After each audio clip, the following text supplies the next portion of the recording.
దేవుని పరిశుద్ధ నామమునకు మహిమ కలుగునుగాక. మరలా ఈ ఉదయకాలమున దేవుని యొక్క సాన్నిధ్యములో కూర్చొని దేవుని వాగ్దానమును జ్ఞాపకం చేసుకొనుటకై ప్రభు మనకిచ్చిన శ్రేష్టమైన సమయమునకై ప్రభువునకే ఘనత, మహిమ, ప్రభావములు కలుగునుగాక. ఈ ఉదయకాలము దేవుని యొక్క వాగ్దానము మీకా గ్రంథము 4వ అధ్యాయము 13వ వచనం. నీ శృంగము ఇనపదిగాను, నీ డెక్కలు ఇత్తడివిగాను నేను చేయుచున్నాను. దేవుని నామానికి మహిమ కలుగునుగాక. దేవుని వాగ్దానము ఎంతో గొప్పది.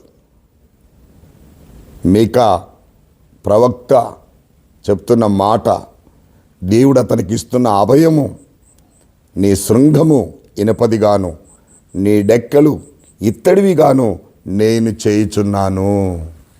ఆయన మన శృంగమును హెచ్చించేటటువంటి దేవుడు. అందుకే అన్నాడు, నీ కాళ్ళను ఆయన లేడి కాళ్ళ వలె చేయనన్నాడు.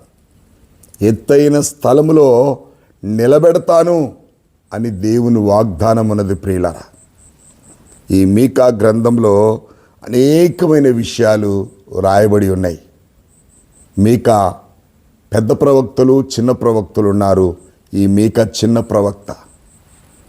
ఈ ప్రవక్త రాస్తున్నటువంటి మాటలు చాలా అద్భుతమైనటువంటి మాటలు. ప్రియులారా, మీకా గ్రంథములోనే ఆయన అంటాడు, మీకా గ్రంథం 6వ అధ్యాయము 8వ వచనంలో మాట్లాడుతూ ఉంటాడు, మనుషుడా, ఏది ఉత్తమమో అది నీకు తెలియచేయబడినది. కనికరమును ప్రేమించుటయు, దీన మనసు కలిగి నీ దేవుని ఎదుట తగ్గించుటకొనుటయు, ఇంతే కదా యెహోవా నిన్ను అడుగుచున్నాడు అంటాడు. దేవుని నామానికి మహిమ కలుగునుగాక. దేవుని కృప మన ఎడల ఎంత హెచ్చుగా ఉన్నది. అందుకే ఇక్కడ అంటున్నాడు, నీ శృంగమును నేను ఇచ్చిస్తాను, నీ డెక్కలు ఇత్తడిగా నేను చేయుచున్నాను అంటున్నాడు. అవును ప్రియులారా, ఈ మీకా ప్రవక్త రాస్తున్నటువంటి మాటలు, ఈనాడు మనుషుడు ఉత్తమమైన దాన్ని చేయలేకపోతున్నాడు. మనుషుడా, ఏది ఉత్తమమో అది నీకు తెలియచేయబడి ఉన్నది. కనికరమును ప్రేమించుటయు, దీన మనసు కలిగి నీ దేవుని ఎదుట తగ్గించుకొనుట, ఇంతే కదా యెహోవా నిన్ను అడుగుచున్నాడు. దేవుడు మనని ధనధాన్యములు అడగట్లేదు, భోగభాగ్యాలు అడగట్లేదు, కానీ కనికరము కలిగి, ప్రేమ కలిగి దేవుని ఎదుట తగ్గించుకొని ప్రభు కొరకు జీవించమంటున్నాడు. ఇది దేవుని వాగ్దానం. అప్పుడు ఆయన అంటున్నాడు, దేవుని వాక్యము, నీ శృంగము, నీ డెక్కలు ఇనుపవిగా చేయుచున్నాను అంటున్నాడు.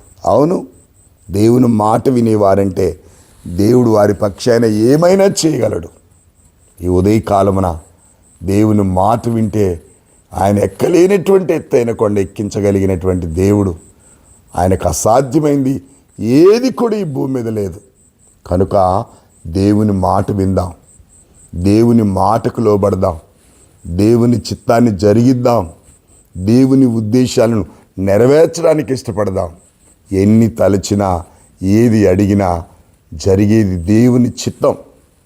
దేవుని చిత్తమునకు లోబడటం ఎంతో గొప్ప ఆశీర్వాదానికి కారణం. ప్రియులారా, మనం ఆశీర్వదించబడాలి, మనం దీవించబడాలి, అన్నిటిలో అత్యున్నతమైన స్థానాన్ని సంపాదించాలంటే మన జీవితంలో ప్రథమ స్థానము మన ప్రభు అయిన యేసుక్రీస్తుకి ఇవ్వాలి.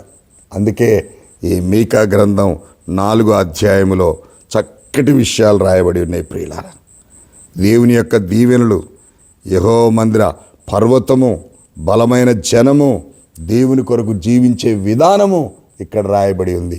అప్పుడు దేవుని వాగ్దానము మన పక్షాన నెరవేర్చబడుతుంది. కనుక ఈ ఉదయకాలమున దేవుని వాగ్దానమును ఎత్తిపట్టి స్తుతించి, ఘనపరిచి, ఆరాధించి ఆయన వాక్యానికి లోబడి ముందుకు సాగుదాం. అట్టి కృప దేవుడు మనకు అనుగ్రహించునుగాక. ప్రార్థన చేసుకుందాం.